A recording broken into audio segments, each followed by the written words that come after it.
Mesdames, Messieurs, bonjour à tous.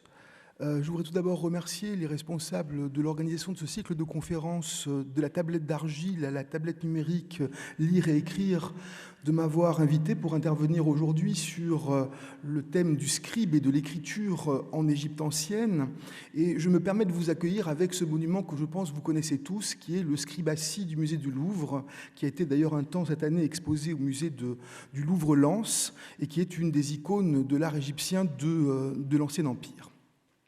Alors le scribe, évidemment, pendant les 3 millénaires de l'histoire pharaonique, est véritablement le rouage indispensable de l'administration pharaonique. Sans ce lettré qui possède l'écriture, une écriture d'ailleurs relativement complexe, et sans ces lettrés qui sont finalement relativement peu nombreux dans la basse vallée du Nil à cette période, il est impossible d'organiser les chantiers, je dirais, pharaoniques qui ont pu être mis en œuvre par les grands rois de ces différentes époques de l'histoire égyptienne. Impossible également de procéder aux grands travaux, aux prélèvements agricoles et aux expéditions minières qui avaient lieu régulièrement au sein de cette culture pharaonique. Le scribe est donc un élément indispensable et il est conscient d'ailleurs de son caractère indispensable et obtient en retour de son rôle primordial un traitement relativement favorisé au sein de cette administration pharaonique. Il en est d'ailleurs parfaitement conscient. D'une façon qui pourrait nous paraître à nous, modernes, relativement cynique, nous voyons se développer à partir du Moyen Empire toute une série de textes qui encouragent les jeunes apprentis à devenir scribes. Ces textes sont connus sous le nom de la satire des métiers. Le prototype de ce texte, c'est l'enseignement d'un scribe très célèbre du nom de Réti, qui a sans doute vécu autour de 1900 avant Jésus-Christ.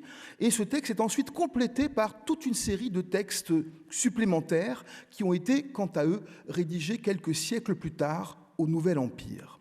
Le mot d'ordre est le suivant. Et je vous cite ici quelques extraits de ces textes qui mettent en avant la pensée de ces scribes qui vont critiquer systématiquement toutes les autres professions, qu'il s'agisse des boulangers, des pêcheurs, des soldats, des artisans, et vont à chaque fois indiquer que le métier de scribe est de loin le plus préférable. Deviens scribe, mets-le dans ton esprit. Tu échapperas à de nombreux maîtres et tu t'en trouveras bien au matin. Chaque profession est assujettie à des taxes et chaque corporation de tâcherons aussi. Ceux qui sont dans les champs labourent, moissonnent, enlèvent, foulent l'air de dépiquage. Quand l'embarcadère du bateau est submergé, tandis que le matelot est anéanti, une rame à la main, le scribe est assis dans la cabine. Point de compte de travail forcé à l'encontre du scribe. Ou encore, c'est aux écrits que tu dois porter ton intérêt. J'ai observé qu'on échappait aux redevances. Vois, il n'y a rien de mieux que les écrits, c'est comme être porté par l'eau. Lis donc la fin de la Kémite et tu trouveras la maxime suivante. Quant au scribe, dans sa position, quelle qu'elle puisse être de la résidence, il ne saurait y être malheureux. Ou encore, je vais te dire aussi le pêcheur, il est plus malheureux que les autres métiers, il n'y a rien à gagner sur le fleuve mêlé au crocodile. Si l'on enlève le coût total de ce qui est compté, alors il est en lamentation. Vois, il n'y a pas de métier qui soit exempt de chef, à l'exception du scribe. C'est lui le chef.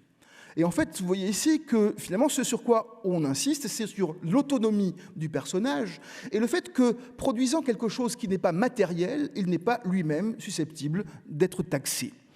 De ces discours, sur lesquels je reviendrai un petit peu tout à l'heure, on a également une contrepartie, je dirais, iconographique qui met en scène le rôle de ce scribe à différentes époques de l'histoire égyptienne et qui concrétise en quelque sorte ce qui est dit des différentes professions. Voici une scène qui est relativement classique, récurrente. C'est celle des prélèvements effectués par l'administration dans le monde agricole. Vous avez ici une scène de la tombe de Thi, sous la 5e dynastie. Nous sommes autour de 2400 avant Jésus-Christ. Une scène agricole et une scène de reddition des comptes. On voit à droite le scribe dans sa position assise avec sa palette, son rouleau de papyrus. Et en contrepartie, on voit la scène de bastonnade qui est infligée à ceux qui n'ont pas rempli en quelque sorte leur contrat. Ce qui est intéressant, c'est de voir que 1000 ans plus tard, nous sommes cette fois-ci en 1400 avant Jésus-Christ, dans la tombe d'un autre notable, un dénommé Ména, qui est un supérieur des scribes, on voit également un enregistrement de la récolte de blé par des scribes, avec à nouveau le scribe accroupi avec son écritoire, sa feuille de papyrus, pour enregistrer la récolte. Et comme contrepartie, on retrouve à nouveau la scène de bastonnade infligée à ceux qui ont failli. Donc finalement, cette idée que le scribe est un privilégié n'est pas un vain mot. Et effectivement, il s'agit d'un personnage qui reste central pour le fonctionnement même de l'histoire de l'administration pharaonique. Alors, je n'ai pas la possibilité de vous faire un portrait complet du scribe dans tous ses états et à toutes les périodes de l'histoire égyptienne. Je vais essayer d'en faire une présentation relativement rapide dans le temps qui m'est imparti, en prenant en compte 3 thèmes. Le premier qui concerne l'apparition de l'écriture en Égypte, en quelque sorte des premiers scribes, des premiers signes aux premiers scribes. Je parlerai ensuite d'une période qui m'est la plus familière, qui est celle de l'Ancien Empire, en essayant d'envisager le travail du scribe, en fonction d'ailleurs du support qu'il utilise pour pouvoir mettre en œuvre ses compétences. Et je reviendrai un peu à mon point de départ dans ma dernière partie en parlant du développement de la bureaucratie et de la véritable naissance d'une identité corporatiste, ce qui est celle qui transparaissait justement des textes que je vous ai lus il y a quelques instants. Alors l'histoire en Égypte, évidemment, est une histoire relativement ancienne, comme vous le savez. Cette histoire va produire assez rapidement donc de l'écrit et s'inscrit dans le contexte du développement d'élites qui sont très puissantes autour d'une phase de formation assez longue de l'histoire égyptienne qu'on appelle la période de Nagada. Il s'agit du développement d'une culture qui est centrée sur la Moyenne-Égypte. Vous voyez ici la carte entre Abydos, Nagada et Hierakonpolis. Une culture qui donne très rapidement naissance à une société inégalitaire, avec des élites prestigieuses et sans doute d'ailleurs déjà un véritable pouvoir royal qui a des moyens importants à sa disposition. Je vous montre ici une tombe de l'un de ces dirigeants de la ville de Hierakonpolis, dans le sud de l'Égypte, qui a certainement été aménagée autour de 3800, 3700 avant Jésus-Christ.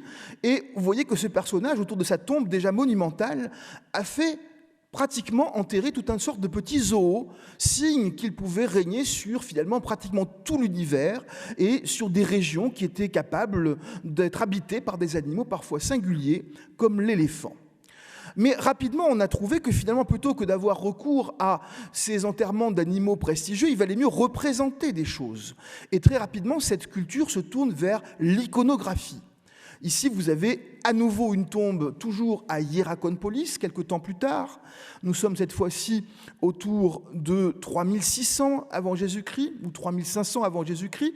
Et cette tombe est décorée de bateaux, des bateaux qui sont finalement un élément central dans la géographie de l'Égypte, avec le Nil qui court au sein des terres irrigables. Et on a toute une série de petites scènes qui mettent en valeur les capacités de chasseurs et de guerriers des élites de cette période.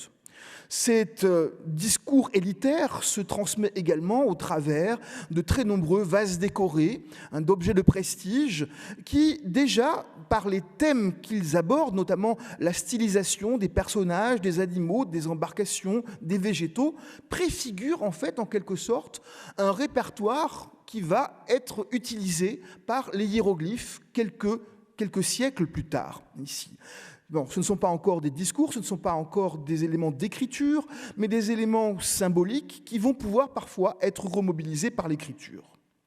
Enfin, un dernier élément influe très très certainement la naissance de l'écriture en Égypte, c'est le fait que la Mésopotamie a elle-même, très certainement un peu plus tôt, inventé l'écriture elle aussi. Et l'on voit très bien dans cette culture de Nagada, qui est aux marges finalement du monde civilisé pour les Égyptiens, eh bien, cette culture de Nagada est fortement influencée par des thématiques, par des thèmes iconographiques qui sont produits en Mésopotamie, importés en Égypte pour y être parfois réinterprétés et remotivés. Eh bien, il est probable que l'écriture a fait un chemin similaire. Je vous donne ici un autre exemple. Ce fameux couteau qui est au musée du Louvre, qui s'appelle le couteau du Gebel el-Arak, est un couteau qui est un objet d'une façon parfaitement égyptienne. On a trouvé des couteaux presque identiques, en Égypte à la même période, mais sa décoration s'inspire très fortement de la culture mésopotamienne. Alors pourquoi l'écriture en Égypte ? Eh bien, probablement parce que l'écriture est envisagée par les Égyptiens eux-mêmes comme un élément de prestige. Et pour être les équivalents de la civilisation d'Uruk qui développe à la même période l'écriture, eh bien, il faut avoir recours à cette écriture. Et ceci se passe autour de 3200 avant Jésus-Christ, dans la ville d'Abydos, qui est l'un de ces centres donc, de la culture de Nagada. À cet endroit, les équipes allemandes, dans les années 1980, ont trouvé une tombe qui est la plus grande de toutes. Vous avez ici le cimetière prédynastique d'Abydos. C'est la tombe qui est nommée dans leur nomenclature la tombe UJ. Il s'agit en fait d'un véritable petit palais de l'au-delà, aménagé au profit d'un roi déjà sans doute très puissant et qui très probablement, dès cette période, contrôle l'essentiel de la basse vallée du Nil. Sa tombe est en fait un petit palais divisé en différentes pièces, des pièces d'apparat, des pièces qui au contraire servent de magasin, et elle est maçonnée en briques crues, enterrée dans le sable, et il devait y avoir une superstructure qui ne nous est pas parvenue. Mais dans cette tombe, on a retrouvé justement déjà une pratique importante de ce que l'on pourrait déjà identifier comme de l'écriture. Des vases qui ont formé des produits précieux, ici sans doute de l'huile, sont régulièrement inscrits avec ce signe du scorpion que vous voyez ici, au fusain, accompagné d'ailleurs d'un autre signe qui pourrait être un élément végétal. Ce qui a amené Gunther Dreyer, l'archéologue qui avait découvert cette tombe, à penser que la tombe était peut-être au nom d'un roi Scorpion. En fait, le nom Scorpion serait le nom de ce roi. Il n'est pas certain que l'on puisse le suivre dans cette direction, mais il est très possible que le Scorpion, à défaut de donner le nom du roi, donne une image de la royauté, ou soit en fait la désignation d'une fonction royale. Mais ce n'est probablement pas le plus spectaculaire. Dans cette même tombe, il y avait 190 petites étiquettes en os, comme celle que je vous montre actuellement, qui étaient percées à une extrémité, à un angle pour pouvoir être adaptées au moyen d'un lien, à des jarres ou à des paniers, et pour permettre de donner une information sur les offrandes funéraires qui avaient été déposées dans la tombe au bénéfice de ce personnage. La combinaison de ces différents signes est peut-être un moyen, dès cette période, d'identifier des villes, des régions qui ont donné des offrandes pour ce roi. Et donc nous aurions déjà, à cet endroit-là, un système d'écriture, d'autant plus que d'autres étiquettes semblent procéder d'une numération. On a des étiquettes qui portent des unités et d'autres étiquettes, alors l'espèce de volute que vous avez dans la partie inférieure pourrait être similaire au chiffre 100 que l'on connaît par la suite dans le répertoire hiéroglyphique. Alors la question reste quand même posée parce que on a ici certainement un système qui est basé sur une forme d'abstraction, un système qui est connu et pratiqué, reconnu par l'administration de ce roi, avec la combinaison de différents symboles ou de signes. Ici, vous en avez 3. Vous avez un éléphant, vous avez un élément végétal, et vous avez ce petit signe de la montagne qui reste par la suite dans l'écriture hiéroglyphique. Mais le problème, c'est que beaucoup des signes qui apparaissent dans cette première tentative de mettre en place une écriture, eh bien, ne sont plus présents dans l'écriture classique pharaonique, mise au point quelques siècles plus tard, ou même quelques décennies plus tard, et qui, elle, perdure pendant plusieurs millénaires. Alors, un coup d'accélération important autour de la mise en place de cette tombe UJ, avec ses étiquettes inscrites, ses jarres inscrites, et puis un cheminement beaucoup plus lent où l'on va voir progressivement l'écriture investir différents champs décoratifs, différents champs d'utilisation. On va retrouver, nous sommes ici au début de la première dynastie, autour de 3050, 3000 avant Jésus-Christ, avec un objet très connu qui est la massue du roi Narmer. Narmer est le premier roi répertorié de la première dynastie. Et l'on voit que l'on a des traces d'écriture, mais elles sont très limitées. L'écriture ne joue le rôle que d'une légende pour accompagner, alors soit ici le nom du roi qui est bien nommé, soit peut-être ici celui du vizir avec ce signe tche, peut-être pour Tchati, le vizir, soit ici avec le porteur de sandales. Donc là encore, une écriture qui sert d'élément de prestige, nommer ce qui est important. Mais également, et c'était aussi le deuxième élément sur lequel je voulais réfléchir, qui sert également à quantifier, car ce roi se fait proposer en fait un butin, et ce butin est quantifié par la suite, et on peut lire devant le roi, qui est placé lui-même sur une sorte de petit podium, gros bétail, petit bétail et captif, avec d'ailleurs des chiffres qui sont extravagants. 400 000 pièces de grand bétail, 1 422 000, on n'est pas plus précis, têtes de petit bétail, et 120 000 captifs. On retrouve la même thématique sur la palette de ce roi Narmer, un objet cérémoniel, au départ destiné sans doute à broyer des onguents, où l'on retrouve la célébration d'une victoire de ce roi. On retrouve également des personnages qui l'accompagnent, dont ce fameux chef de l'administration, vizir, le mot qui est écrit ici en hiéroglyphe, qui pourrait se lire Tchet, et peut-être déjà le nom qui désigne le chef de l'administration Tchati, et certains commentateurs de cet objet ont voulu voir autour du cou de ce personnage des petits godets d'encre qui pourraient être, en fait, les godets d'encre qui servent aux scribes dans la pratique de l'écriture. Est-ce vrai ? En tout cas, nous voyons se développer l'écriture par plusieurs médias. L'écriture est employée dans des empreintes de sceaux, notamment pour conditionner des produits qui proviennent de domaines royaux, comme par exemple cette série d'impressions de sceaux du roi Den, qui est le 5e roi de la première dynastie, autour de 2900 avant Jésus-Christ. Et puis on a encore un type d'objet tout à fait spectaculaire et intéressant pour suivre le développement de l'écriture. Ce sont les étiquettes commémoratives qui sont dans le développement de ces premières étiquettes que je vous ai montrées pour la tombe Uji. Ici, il s'agit à nouveau d'étiqueter des produits. On va placer au moyen d'un lien et grâce à une perforation dans l'angle du document, ce petit objet, on va l'associer à un produit précieux pour donner des informations sur le produit et aussi donner une idée de la date à laquelle il a été produit. Comment connaît-on la date ? Eh bien, tout simplement en rappelant sur l'objet les principaux événements royaux qui ont pu se développer cette année-là. Alors, par exemple, ici, sur l'exemple que je vous donne, on voit qu'il y a un jubilé royal qui a eu lieu, donc c'est facile de se repérer dans le temps. On a également une expédition au Sinaï qui apparaît ici au 2e registre. Donc, toute la partie droite, c'est l'identification de l'année, et toute la partie gauche, c'est l'identification du produit.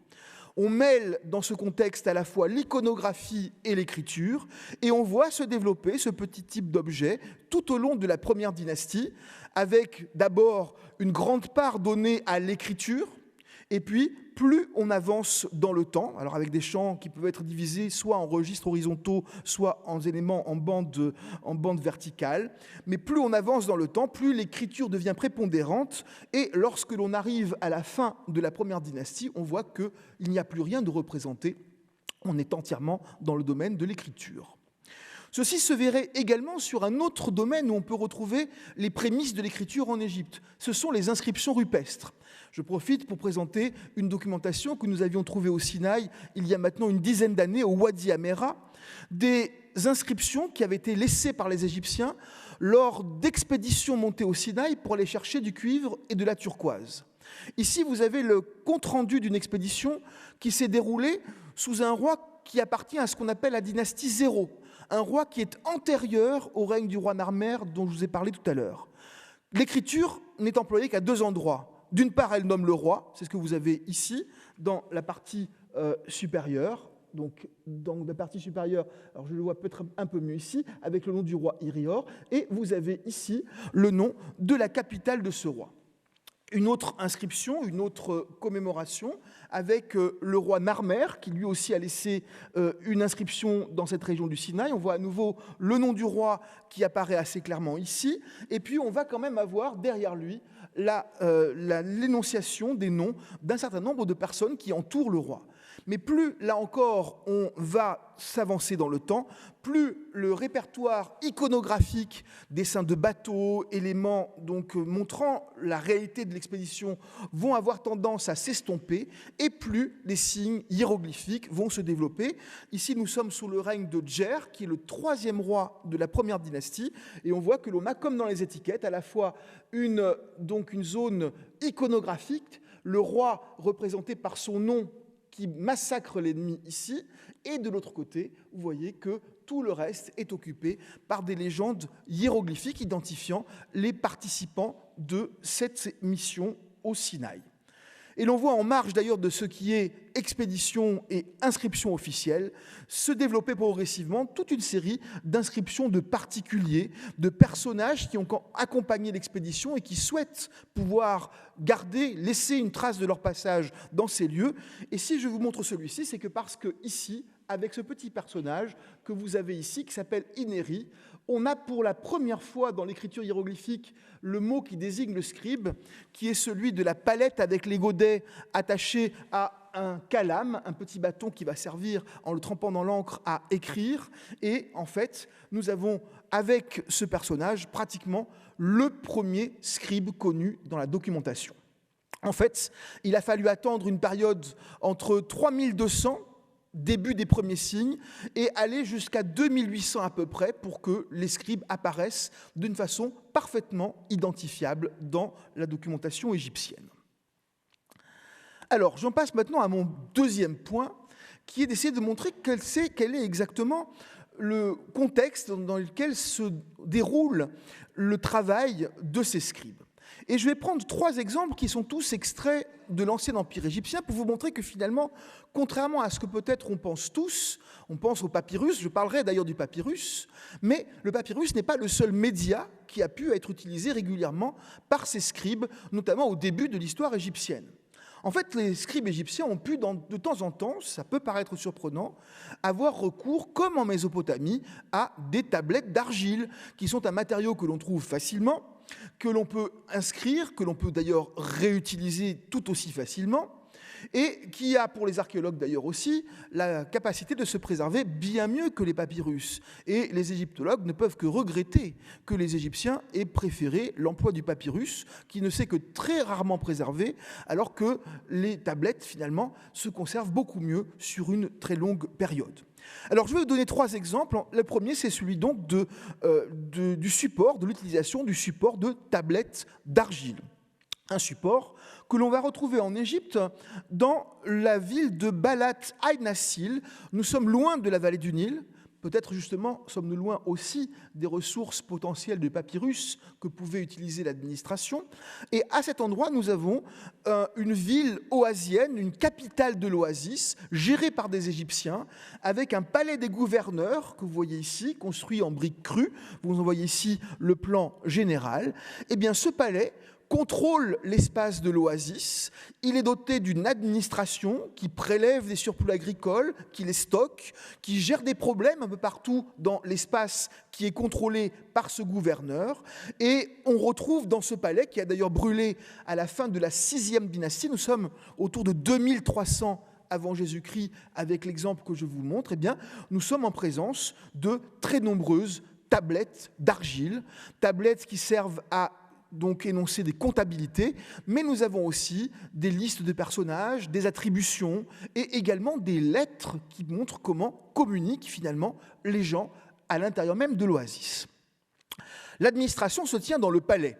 Et si je vous montre cette diapositive, c'est parce que, en fait, si vous regardez bien les plans de ce palais, vous avez des zones qui sont des zones d'activité artisanale, des boulangeries, vous avez des zones de stockage, mais vous avez aussi des zones plus résidentielles avec des chambres à coucher, mais aussi ces espèces de colonnades que vous voyez ici, des colonnades qui sont bien connues pour être justement l'espace où peut se tenir l'administration. Alors je fais un bond dans le temps, je vous montre ici un petit modèle réduit qui a été retrouvé dans la tombe d'un fonctionnaire du Moyen Empire. Alors on est quand même quelque chose comme 300-400 ans plus tard que le palais de Balat, mais vous voyez bien que pour faire son travail, le scribe et les administrateurs se tiennent justement sous ces espèces de colonnades qui sont à l'abri du soleil, où l'on peut justement pratiquer l'écriture et le comptage dans les meilleures conditions. Et il est probable que dans le palais de Balat, eh bien justement, ces grandes cours qui sont sous colonnades, que vous avez à plusieurs endroits, sont probablement identifiables à des zones où se tenaient vraiment les lettrés chargés de l'administration et du comptage des biens. Voici les tablettes. On en a quand même retrouvé plusieurs centaines dans ce palais de Balat. Elles sont gravées dans de l'argile fraîche au moyen d'un petit poinçon en os. Et l'on a de très nombreuses de ces tablettes qui sont parfois des listes de personnages, des lettres. Alors, on a parfois aussi le rapport de travaux qui sont effectués. Je vous donne un exemple. L'ensemble est publié par Laure Pantalacci, qui est l'épigraphiste qui travaille sur ce matériel. Voici une tablette où l'on va justement répertorier tout le déroulement d'un travail sous le contrôle d'un scribe. Organisation du travail depuis le jour où l'équipe est arrivée. Jour de l'enrôlement à abattre les arbres. Un jour à les débiter. Un jour à les scier. Un jour de même. Un jour à fondre les scies. Au bout de 4 jours, peut-être que les outils commencent à être un peu endommagés. Un jour à scier pour donner au portage. Un jour tout entier passé à la menuiserie. Ce jour de même. Et cet humble serviteur, c'est-à-dire le scribe qui est chargé du contrôle du travail, fera un autre document quand il aura achevé ses colonnes lotiformes. Alors c'est assez intéressant parce que justement les colonnes lotiformes sont peut-être celles justement que l'on peut imaginer dans cet ensemble, cet espace, puisque ce que vous voyez sur le plan du palais, ce sont des bases de calcaire, mais que le palais ayant brûlé, on voit encore les traces des colonnes en bois qui supportaient le toit et qui étaient effectivement du bois donc d'acacia, prélevé certainement dans une zone de l'oasis. Alors au-delà de ces documents comptables, eh bien, on a aussi des lettres. Des lettres qui peuvent être tout simplement internes au palais, ce qui montre le grand développement de l'écriture. En voici un exemple très simple, là également publié par Laure Pantalacci, du noble du roi, le héros Renzi, au selleur Renzi. Je l'ai envoyé pour, malheureusement une petite lacune dans le document, en faveur des enfants du gouverneur. Fais quant à toi le compte de cela pour l'intendant Renzi. Bon, au-delà de l'absence de variété de l'onomastique dans l'oasis à cette période-là, eh bien, on se rend compte quand même qu'on a une facilité à faire propager des écrits d'un bout à l'autre du palais, simplement pour donner des instructions internes à l'administration. Mais le plus intéressant est probablement tout un corpus de lettres qui sont certainement les moyens de communication entre l'administration centrale et toute l'administration qui va gérer l'oasis tout autour. Alors par exemple, vous en avez ici une pratiquement entièrement conservée. Le serviteur ici présent dit que l'on fasse en sorte que soit porté à la connaissance du préposé au rouleau qui siège au conseil, que le potier n'est pas arrivé à Rouget pour préparer la route du gouverneur de Démiliou, que le cas du préposé au rouleau ordonne que soit envoyé un potier. Alors il s'agit en fait d'un scribe qui est placé dans une localité qui est périphérique de l'oasis, qui doit faire une action en faveur d'un notable pour faciliter son déplacement et qui demande des instructions ou une action de la part d'un personnage qui siège au palais et qui contrôle visiblement l'administration. Et on retrouve de très nombreux exemples avec pratiquement toujours les mêmes formules. Le serviteur ici présent dit que l'on fasse en sorte que soit porté à la connaissance du préposé au rouleau qui siège au conseil. Menkaï est venu trouver le serviteur que je suis, moissonné à proximité des terrains riverains. Menkaï est venu dire, bon, la tablette est fragmentaire, mais l'on voit bien qu'il y a une action du palais qui se déroule et qui impacte un hameau ou un village de l'oasis, et toute une série de personnages qui viennent à leur tour protester et demander des explications que le scribe doit bien sûr leur donner en référant à son administration centrale. Un dernier exemple. Le serviteur ici présent dit que l'on fasse en sorte que soit porté à la connaissance du préposé au rouleau qui siège au conseil, c'est-à-dire en fait celui qui reçoit toutes ces lettres dans le palais que je vous ai montré tout à l'heure, que le préposé au rouleau a placé un chasseur d'oiseaux dans les basses terres du domaine de Higaï. Alors donc il a déplacé simplement un personnage pour le mettre dans un hameau agricole, visiblement. Visiblement, ça ne plaît pas à tout le monde parce qu'un tel, le nom est perdu, est venu pour dire, puis l'intendant en Rougemendou est venu pour dire, et après ça, on demande au cas du préposé au rouleau d'éclaircir la situation. Mais ce qui est intéressant, c'est qu'on a véritablement un réseau au travers de ces lettres. On voit bien que le palais de Balat est le récepteur de toute une série de courriers qui sont émis par des scribes qui sont installés dans les différentes localités de l'oasis, qui demandent des instructions et qui vérifient sans doute de l'autre côté que ce que demande le palais est bien réalisé dans ces différentes provinces. Voilà comment fonctionne ce système de tablettes d'argile que je voulais vous présenter. Alors, deuxième exemple, je vais essayer d'aller assez vite parce que j'ai quand même assez peu de temps pour tout ça. Les supports de l'écriture peuvent être d'une autre nature. Au-delà du papyrus, on peut également aussi utiliser les ostracas. Les ostracas, ce sont des morceaux de pierre ou de poterie que l'on peut utiliser pour écrire comme support de l'écriture. Le village de Der el-Médina, au Nouvel Empire, a livré de très beaux ostracas avec des textes, des contrats, des formules religieuses, parfois des textes littéraires. Mais moi, je vais vous montrer une documentation beaucoup plus ancienne et beaucoup plus succincte. Il s'agit probablement parmi les plus anciens ostracas qu'on n'ait jamais retrouvés. On les a retrouvés sur le site du Wadi el-Jarf, qui est un port sur la mer Rouge que nous fouillons depuis maintenant plus d'une dizaine d'années et qui a été utilisé sous les règnes de Khéops et Snéfrou, nous sommes autour de 2650-2600 avant Jésus-Christ, pour aller réaliser des expéditions au Sinaï.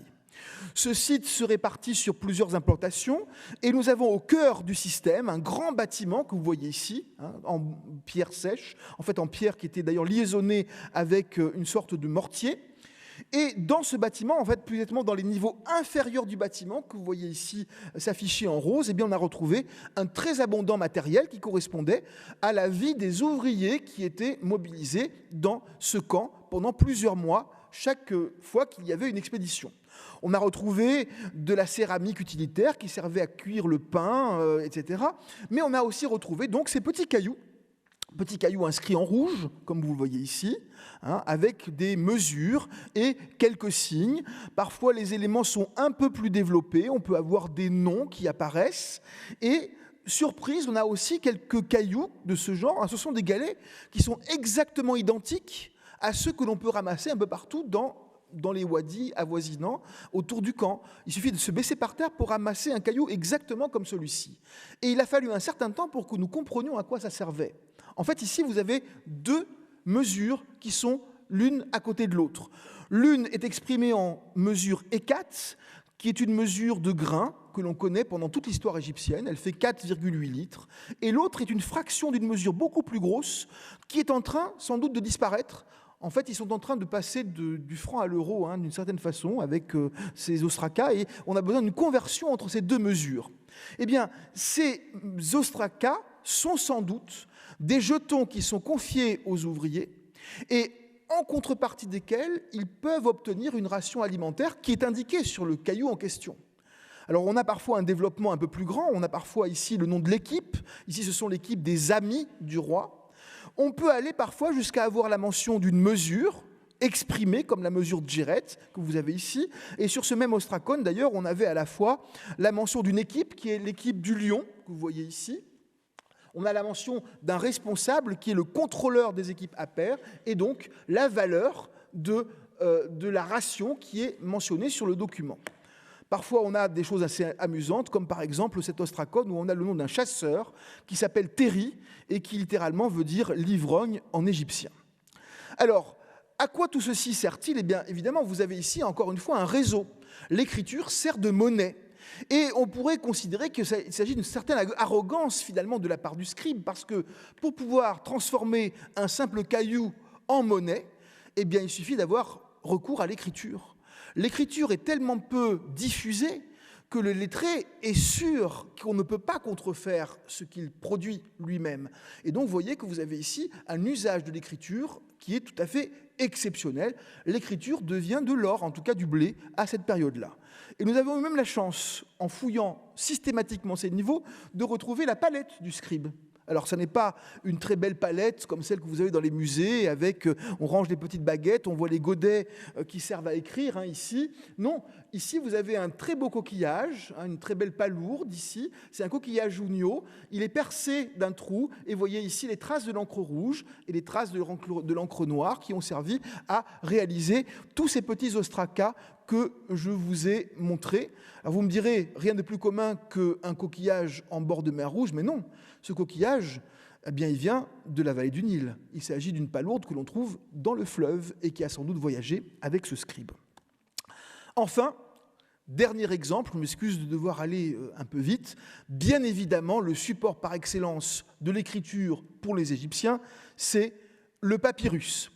Et là encore, je vais prendre un exemple qui est un exemple de l'Ancien Empire, parce que toujours sur ce même site du Wadi El Jarf, nous avons eu la chance en 2013 de trouver les plus anciens papyrus qui sont actuellement connus au monde, puisqu'ils datent de la période de Khéops et Snéfrou, c'est-à-dire d'une date autour de 2650-2600 avant Jésus-Christ. Les papyrus ont été trouvés un peu partout autour d'un système de galeries-entrepôts qui avait été utilisé à l'époque donc de l'Ancien Empire pour ranger le matériel lorsqu'on avait fini de travailler sur le bord de la mer Rouge, que l'on quittait les lieux. Et on en a retrouvé un dépôt véritablement très très important, avec des papyrus parfois encore en partie roulés, dans l'espace laissé vide entre deux gros blocs qui servaient à fermer ces galeries pour y ranger les bateaux, par exemple, lorsque les Égyptiens s'en allaient de la mer Rouge et laissaient cette zone inoccupée, parfois pendant plusieurs années. Alors ces papyrus, en fait, on en a retrouvé de plusieurs types. Voici ici une idée du nombre que l'on en a. On en a plus de 1000 fragments de différentes tailles. Ces papyrus sont depuis 2013 en cours de publication. J'ai publié déjà 2 volumes les concernant. Et ils sont constitués de plusieurs types de documents différents. D'une part, nous avons alors ce sont les archives d'une équipe d'ouvriers qui travaillaient sur le site. Nous avons d'une part des comptabilités et d'autre part, nous avons des journaux de bord. Donc en fait, finalement, tout ce qui accompagne la vie d'un groupe de travailleurs à cette époque très ancienne de l'histoire égyptienne. Les papyrus sont utilisés ici, voici une comptabilité de nourriture que l'on voit relativement bien. Bon, elle est incomplète, il ne faut pas trop non plus en demander pour des documents qui finalement ont plus de 4500 ans aujourd'hui. Et l'on voit que d'un côté, on a une organisation impeccable de l'écriture avec ce système de tableaux. On a vraiment le tableur de l'époque avec des colonnes, des abscisses, des ordonnées qui sont très très bien organisées, qui permettent d'enregistrer jour après jour ou mois après mois les différents produits alimentaires ou le matériel qui est donné aux ouvriers.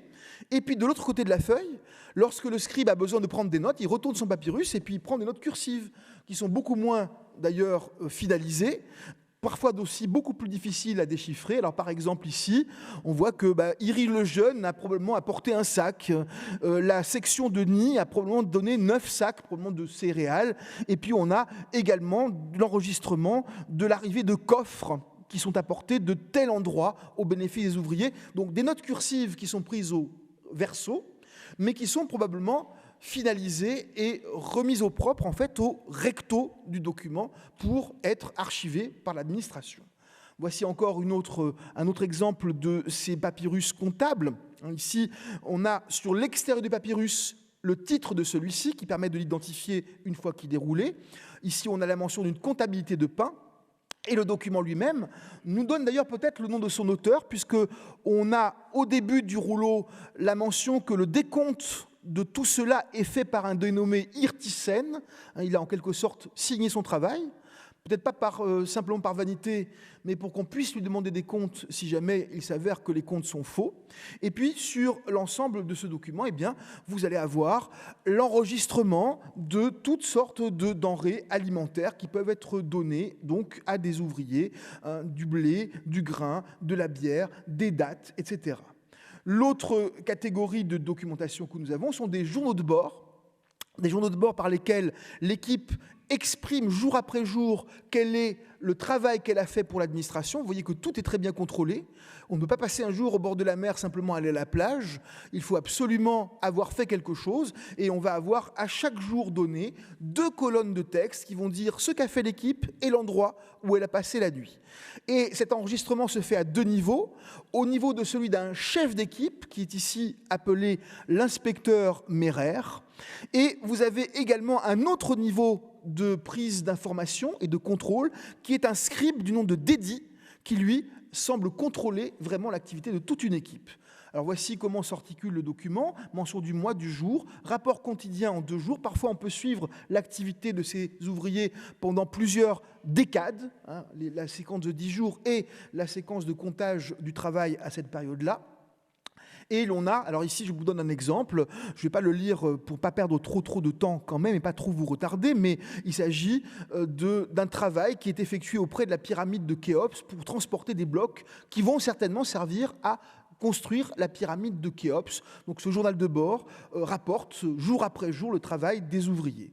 Et voici des éléments du journal du scribe qui semble contrôler l'ensemble de l'équipe et qui, lui, donc, note les différents tours de rôle des différentes équipes qui travaillent, puisqu'il y a en fait, pour composer ces équipes, 4 sections différentes, et on voit qu'elles se relaient pour faire un certain nombre de tâches au nom de l'administration.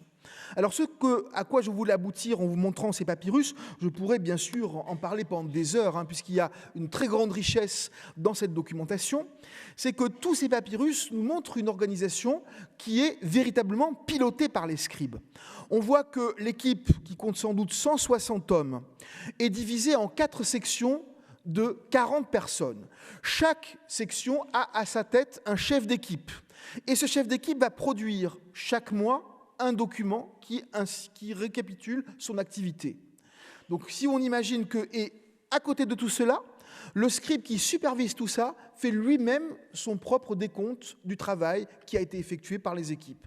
On est dans un système qui est déjà pratiquement le même que celui que l'on retrouve pour les ouvriers de Der el-Médina, quelque chose comme 1000 ans plus tard.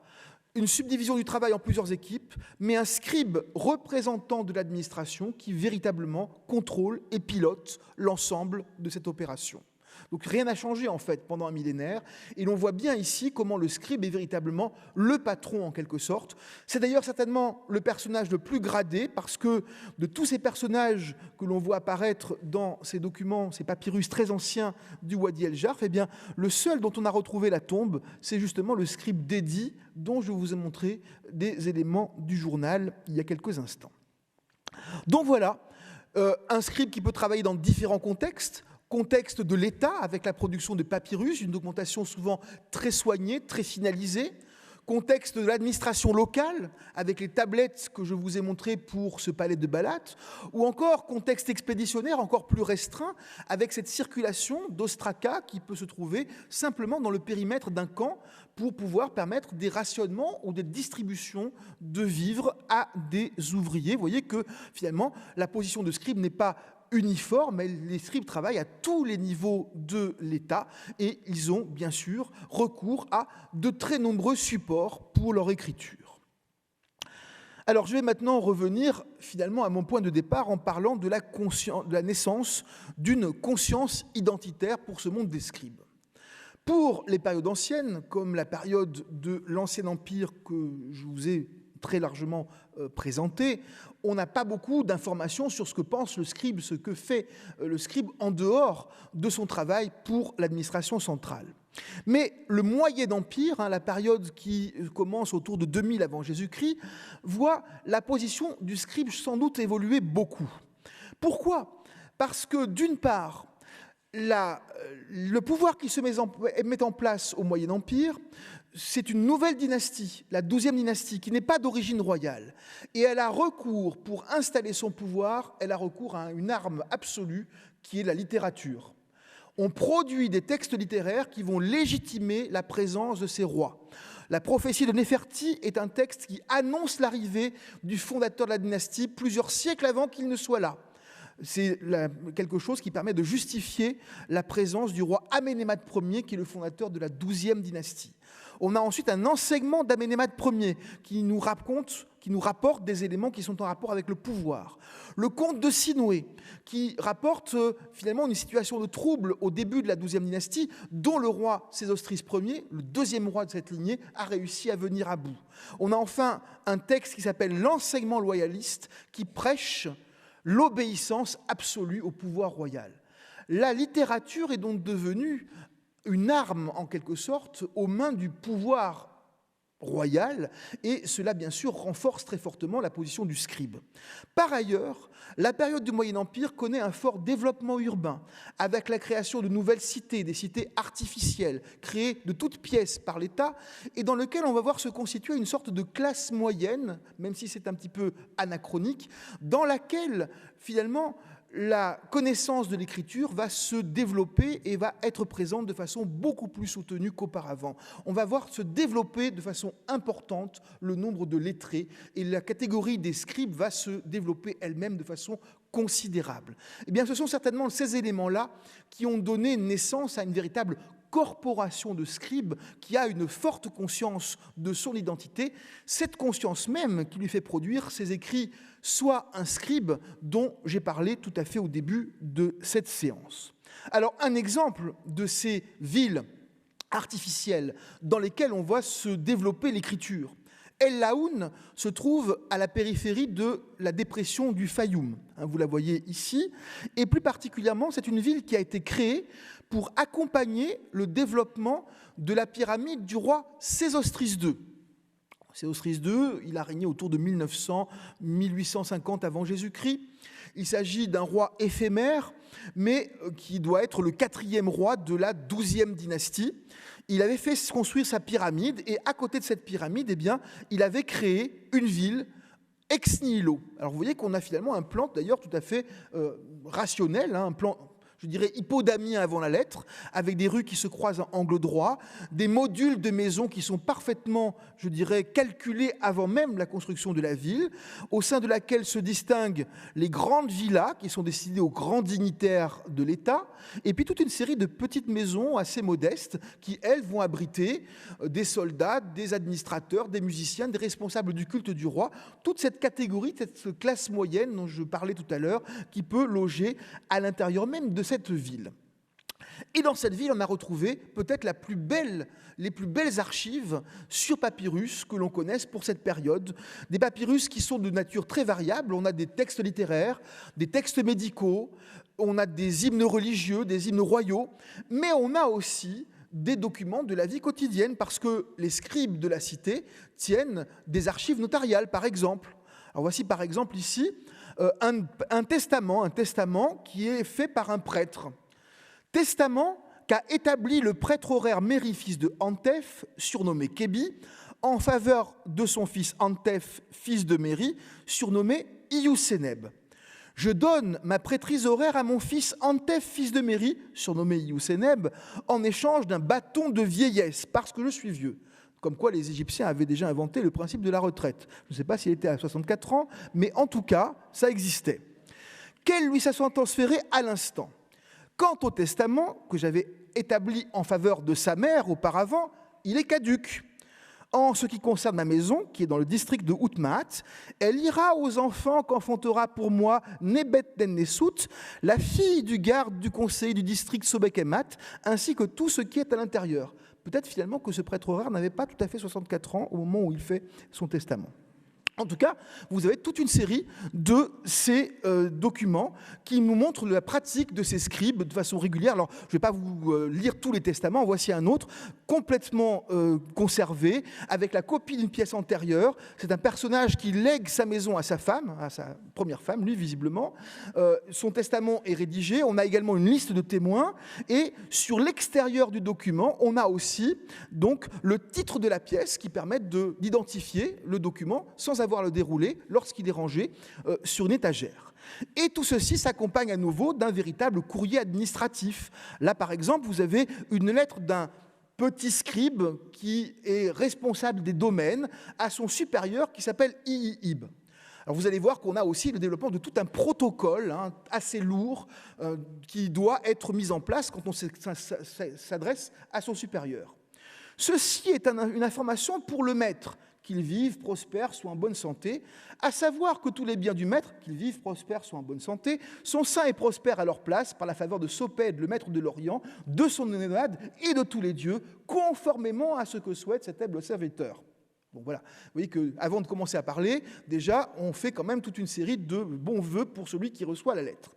Ceci est une information pour le maître. Alors aussi, on déclenche qu'il vive, prospère, soit en bonne santé, pour faire en sorte que l'attention soit apportée à la maison de Wa, c'est-à-dire en fait au testament que je vous ai montré juste à l'instant. Conformément à l'information que je t'ai donnée à ce sujet, parce que tu es celui qui pourra faire tout ce qui est approprié, si tu y appliques ta bonne volonté.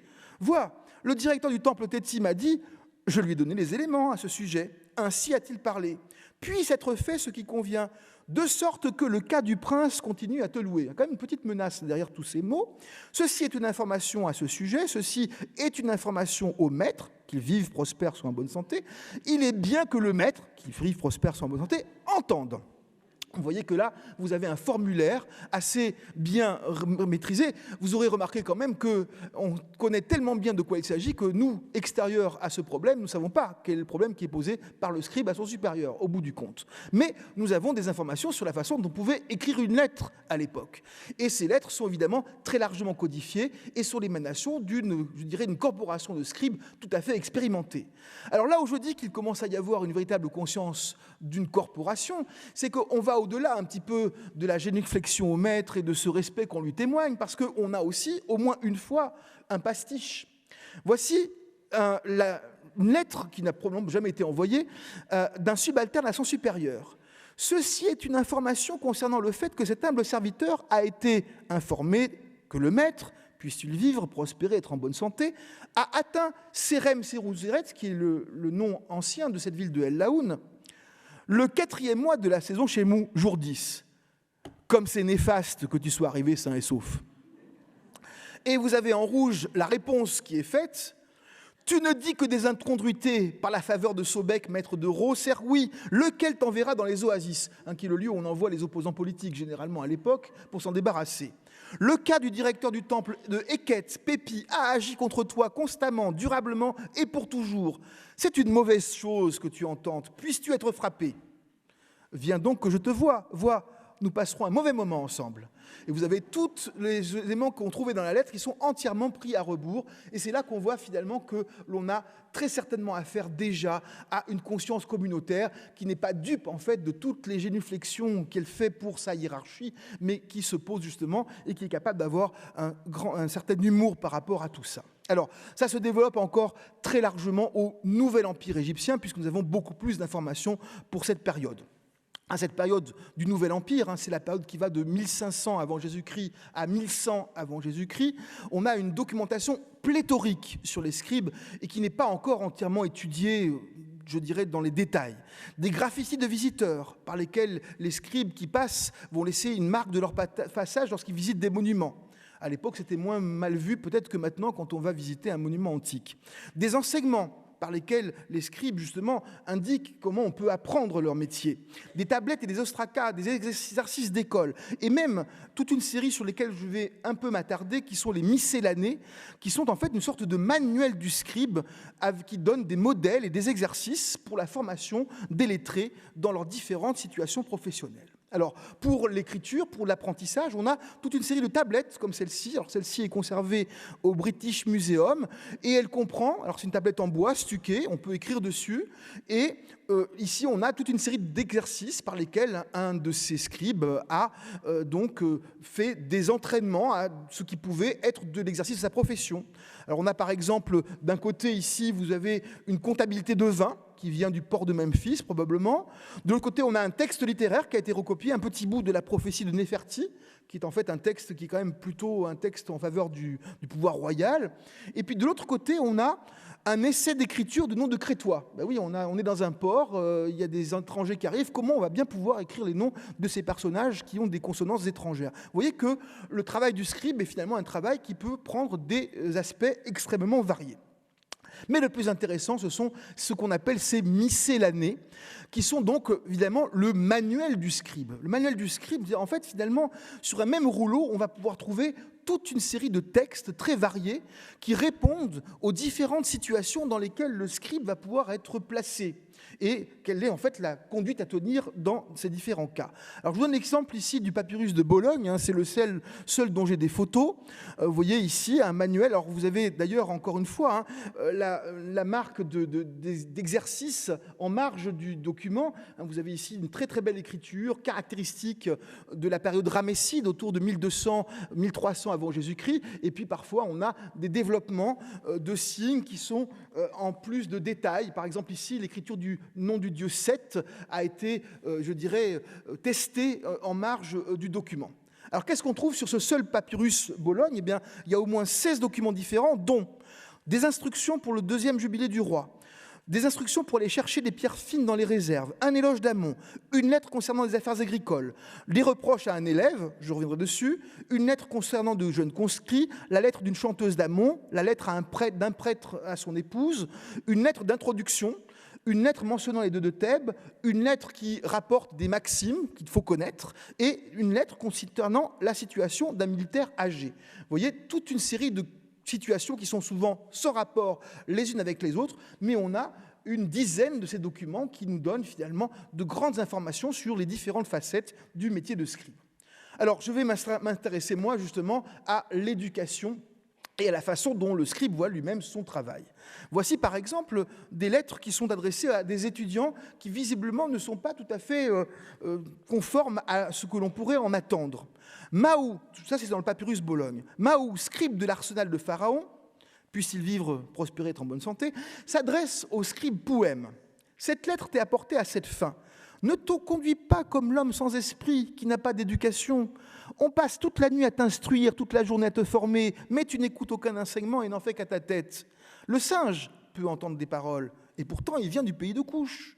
On donne bien un enseignement aux fauves, et les chevaux sont dressés. Mais toi, on ne trouve pas ton semblable dans toute l'humanité. Prends-en bonne note. Bon, parfois, ça va même plus loin. Alors, ce texte est très, très connu. Voici un autre papyrus de formation. On m'a dit que tu as abandonné l'écriture, que tu virevoltes au gré des plaisirs. Tu vas de ruelle en ruelle, et ça pue la bière partout où tu as mis les pieds. La bière fait cesser d'être un homme, elle fait errer ton âme. Tu es comme un gouvernail tordu sur un bateau qui n'obéit d'aucun bord. Tu es comme un naos vide de son Dieu, comme un foyer vide de son pain. On t'a trouvé faisant le mur après avoir brisé tes entraves. Des gens détalent devant toi parce que tu leur as infligé des blessures. Si seulement tu te rendais compte que le vin est une abomination, tu abjurerais le vin fort, tu ne désirerais plus les pintes, tu oublierais le vin de Tchékek. On t'a appris à souffler accompagné du pipeau, à entonner accompagné de la flûte, à faire des vocalises accompagné de la lyre, à chanter accompagné du luth. Te voici assis dans la rue, entouré de filles de joie, imprégné d'onguents. Avec ta couronne de fleurs au cou, tu te tambourines la panse en te dandinant. Tu tombes sur le ventre et te voilà couvert d'immondices. Vous voyez que vous avez même une composition littéraire avec la chute finale qui est parfaitement calculée, avec d'ailleurs aussi un langage suffisamment cru que j'ai même sauté quelques passages dans la transcription de ce document. Alors, que doit faire donc le bon scribe ? Eh bien, ce qu'il doit faire, c'est construire un domaine pour son maître. Voici un autre extrait de ces miscellanées, le papyrus Lansigne, traduction de ma collègue Chloé Ragazzoli. Je te construirai un domaine tout neuf sur le sol de ton maître. Il sera planté d'arbres le long des chemins. Les étables en sont à l'intérieur. Ses greniers sont remplis de blé et d'orge, de froment et de cumin, de pois chiches, de haricots, de lentilles, de pois, de lin, de verdure, de joncs, de roseaux, produits par panier. Et voici en fait, pour terminer, comment le scribe imagine que son travail va être récompensé finalement. Et cela complète en quelque sorte les textes qui incitaient à devenir scribe que je vous citais tout à fait au début de cette communication. Vois, je te montre comment rendre tes membres alertes, de sorte que tu tiennes la palette avec aisance, que tu deviennes le confident du roi, que tu ouvres les portes des trésors et des greniers, que tu reçoives le bateau à la porte du grenier, que tu déposes des offrandes divines les jours de fête. Le tout vêtu d'habits fins, équipé de chevaux, ta barque sur le Nil, tu seras pourvu de suivants, te déplaçant librement pour inspecter. Un domaine te sera construit dans ta ville, tu occuperas un office puissant par le don du roi. Serviteurs, hommes et femmes, seront établis dans ton voisinage, et ceux qui sont à la campagne serreront ta main dans les champs que tu auras acquis. Vois, je ferai de toi un dépendant de la vie. Place l'écriture dans ton esprit pour protéger ton corps de toutes les corvées, et tu deviendras un dignitaire compétent. Et voilà en fait la conclusion de cette histoire. Finalement, je vous ai parlé du scribe avec son aspect corporatiste, cette cheville ouvrière de l'État pharaonique. Bien, on voit que finalement, peut-être ceci est un raccourci avec notre propre période. Quelle est finalement l'aspiration du scribe, ce lettré un peu frustré qui n'a pas pour autant accès au plus haut rouage de l'État ? Eh bien, devenir lui-même un dignitaire qui a le pouvoir et la compétence de donner lui-même des ordres. Je vous remercie.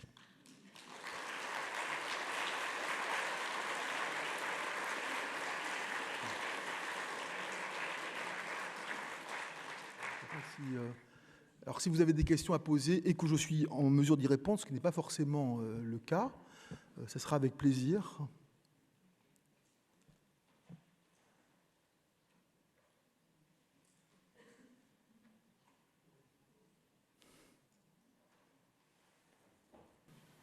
Bon, si personne n'a de questions, eh bien, écoutez, je vous remercie encore d'avoir bravé les poubelles de Paris pour être venu m'écouter ce soir, et je vous souhaite une bonne fin d'après-midi.